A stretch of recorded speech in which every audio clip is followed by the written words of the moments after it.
अखिलेश यादव के पास रिजर्वेशन है, किसका है? खाली अपने खानदान और परिवार का। मैं बन जाऊं, मेरी वाइफ बन जाए, मेरा भाई बन जाए, चाचा का बेटा बन जाए, वही रिजर्वेशन है। आरक्षण खाली उनके परिवार के लिए, आपके लिए नहीं है।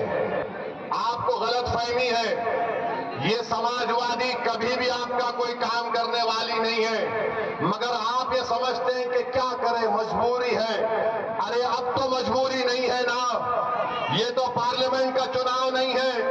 आप यहां पर मुत्तहदा अपने वोट का इस्तेमाल करिए, अरशद राणा को कामयाब करिए, तो भैया का दिमाग भी ठिकाने लग जाएगा पूरी तरीके से,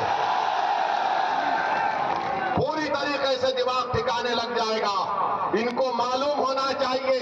याद रखिए, मैं कब तक जिंदा रहूंगा, आप कब तक जिंदा रहेंगे नहीं मालूम, मगर अगर आप अपने वोट से अपनी लीडरशिप को पैदा करेंगे तो आपके वोट की कीमत बढ़ेगी, आपके वोट की अहमियत बढ़ेगी, आपकी जिंदगी की अहमियत बढ़ेगी। आपके इन बेरोजगार नौजवान बच्चों का मुस्तकबिल के बारे में सोचने पर मजबूर हो जाएंगे। इबादतगाहों की हिफाजत होगी, मगर सिर्फ आप वोट डालते रहेंगे तो इनको मालूम कि सिर्फ डराओ इन लोगों को, ये डर कर वोट दे देंगे।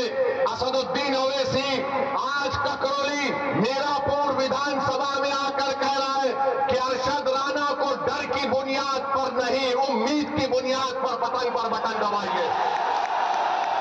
डरने की जरूरत नहीं है मेरे भाई। मौत एक मर्तबा आती है, दो मर्तबा नहीं आएगी मौत। हर कोई जो इस दुनिया में आएगा जाएगा, चाहे वो प्रधानमंत्री हो या मुख्यमंत्री हो या ओवैसी हो, सबको जाना है इस दुनिया से। मगर जब जाएंगे तो हम अपनी विरासत में क्या छोड़कर जाएंगे? क्या हम अपनी विरासत में जायदाद को छोड़कर जाएंगे, खेत को छोड़कर जाएंगे, बैंक बैलेंस छोड़कर जाएंगे? हम अपनी विरासत में अपने नेक अमाल छोड़ेंगे, नेक औलाद छोड़ेंगे और सियासी शऊर छोड़ेंगे, मिल्लत का इत्तेहाद छोड़ेंगे, अपने नुमाइंदों को लीडरशिप बनाकर छोड़ के जाएंगे। ये विरासत आपको याद रखना है। तो मेरे अजीज दोस्तों और बुजुर्गों, आपको डरने और घबराने की जरूरत नहीं है। 20 तारीख के दिन आप लोग अपने घर से निकलकर अपना एक वोट का इस्तेमाल करिए। महंगाई आसमान को छू रही है, मामूली चीजें गरीब खरीद कर नहीं खा सकता, मगर योगी बोलते हैं बकेंगे तो कटेंगे, प्रधानमंत्री बोलते हैं एक है तो सेफ है, कोई कहता है धर्म युद्ध है, कोई कहता है और जिहाद है। अब ये और जिहाद कहां से आ गया मुझे नहीं मालूम, लव जिहाद कहां से आ गया नहीं मालूम।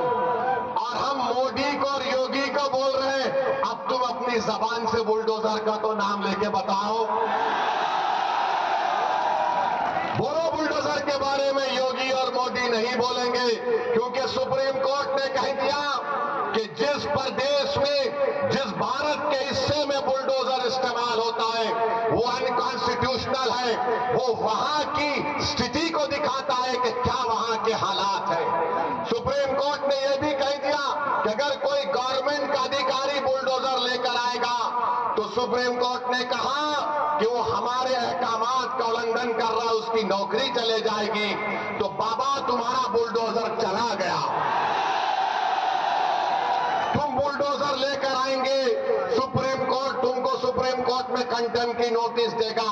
15 दिन का टाइम देना पड़ेगा, 15 दिन के टाइम से पहले बुलाकर बात करना पड़ेगा, रिकॉर्ड करना पड़ेगा, उसकी सुनवाई करना पड़ेगा। कितने गरीबों के घर को बुलडोजर से तोड़ दिया गया। सुप्रीम कोर्ट ने कहा कि क्या ये नजारा अच्छा है कि लोग अपने घर को जब बनाते हैं, अपनी जिंदगी की खून पसीने की कमाई से बनाते हैं, लोग बेघर हो जाते हैं, आसमान के नीचे खड़े रह जाते हैं। अरे कितना जुल्म इन लोगों ने किया।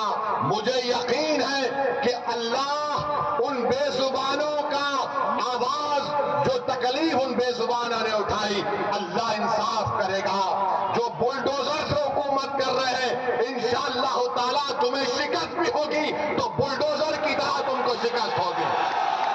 आज इख्तिदार तुम्हारे पास है, अरे सत्ता किसी के पास रहने वाली नहीं है। बीजेपी वालों, इंदिरा गांधी भी यही समझती थी कि मैं हूं, मगर इंदिरा गांधी चले गई, दूसरे आते हैं। आज योगी और मोदी यही समझते हैं कि हम हैं तो भारत है। नहीं, भारत इनसे बड़ा है, देश उनसे बड़ा है, संविधान उनसे बड़ा है, और इस देश की जनता इन तमाम नेताओं से बड़ी है।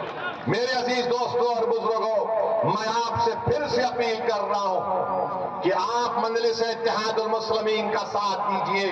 आप जानते हैं कि बुढ़ाना में नबी करीम सल्लल्लाहु अलैहि वसल्लम के शान में किसी ने अनाप शनाप बकने की कोशिश की तो क्या कोई लाल टोपी पहनने वाला गया था? कोई लाल टोपी पहनने वाला गया था? यही हरा कपड़ा डालकर जाने वाले मजलिस इत्तेहादुल मुस्लिमीन के लोग थे। हमारे 19 लोग जेल को गए, मगर हम जब जेल को जाते हैं तो हम बोलते हैं कि ससुराल में गए।